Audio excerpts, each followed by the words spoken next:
Alright, first and foremost, thank you guys so much. We recently hit 600 subscribers, and that was a huge moment for me. And it got me thinking, it's time to get a little YouTube studio going. So me and some friends started brainstorming what a perfect small channel studio could look like. Somewhere that was comfortable to work, had the openness to be able to be set up for different camera shots. And on top of that, since I'm a small channel, I needed a place to do everything else I need to do, kind of like homework and actual work. So we got to work.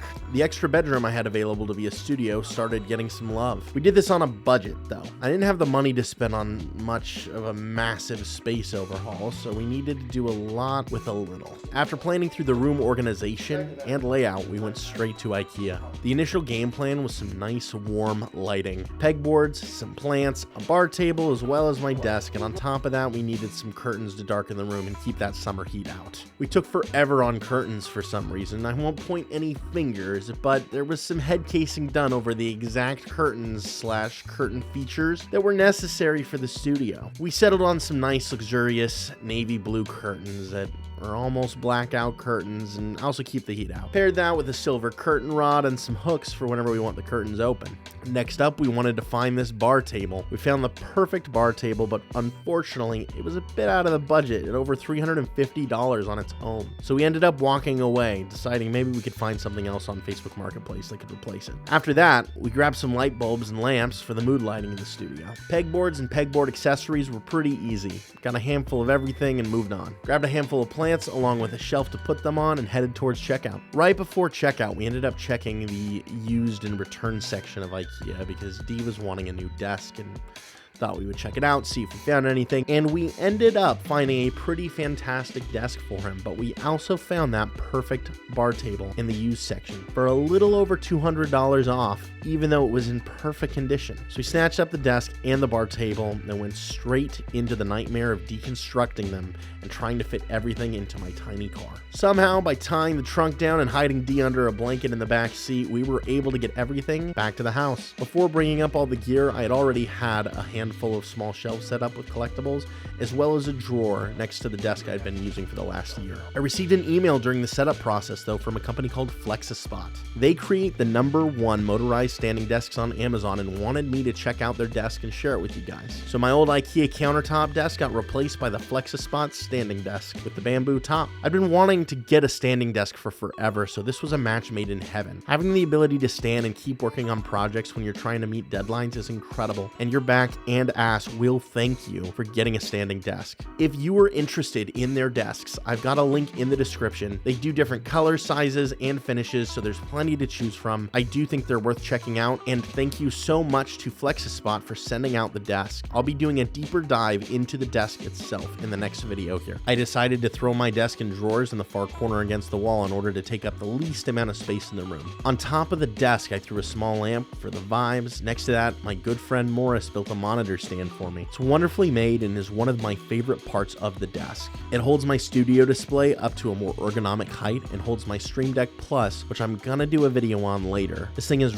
really become an incredible tool for my Mac, and I don't even stream anymore. Underneath the monitor stand, I've got a small container for organizing small things on my desk, as well as a little RAID unit that I recently got. It's got 2 drives and is giving me about 24 terabytes of storage right now. Next to the RAID unit is the perfect measured amount of space for a Mac Studio, which I'm planning on moving to here soon. Currently, I'm using my M2 MacBook Pro docked on my desk, which is connected to the studio display. Next to the MacBook, you'll generally find a Steam Deck and a notebook and pen on my desk. The Steam Deck is there because sometimes I just like to randomly start playing games, and then the notebook and pen are great for randomly needing to take notes or sketch things or brainstorm something. On the desk wall, we ended up leaving a couple of my favorite posters, both related to an artist named Puppet, and both are signed. He's pretty awesome, has some dope music.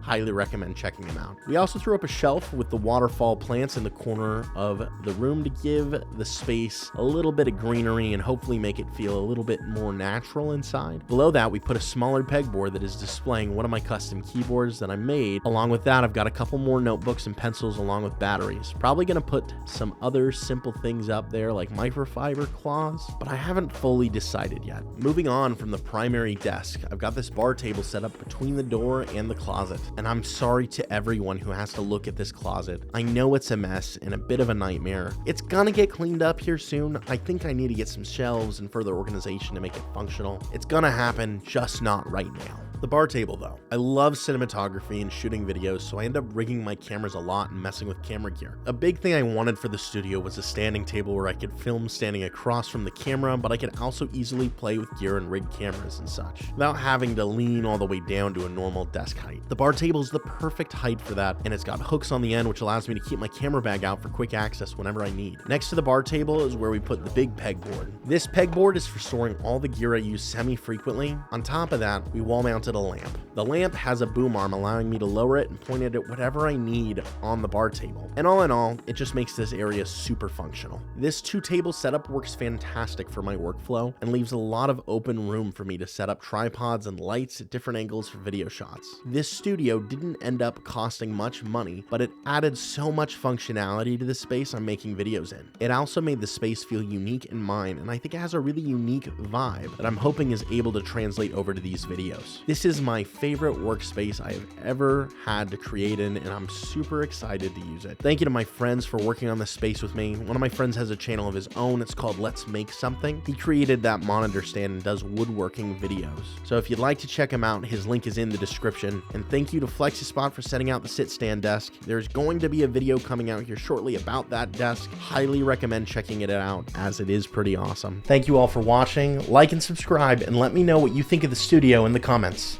I'll see ya.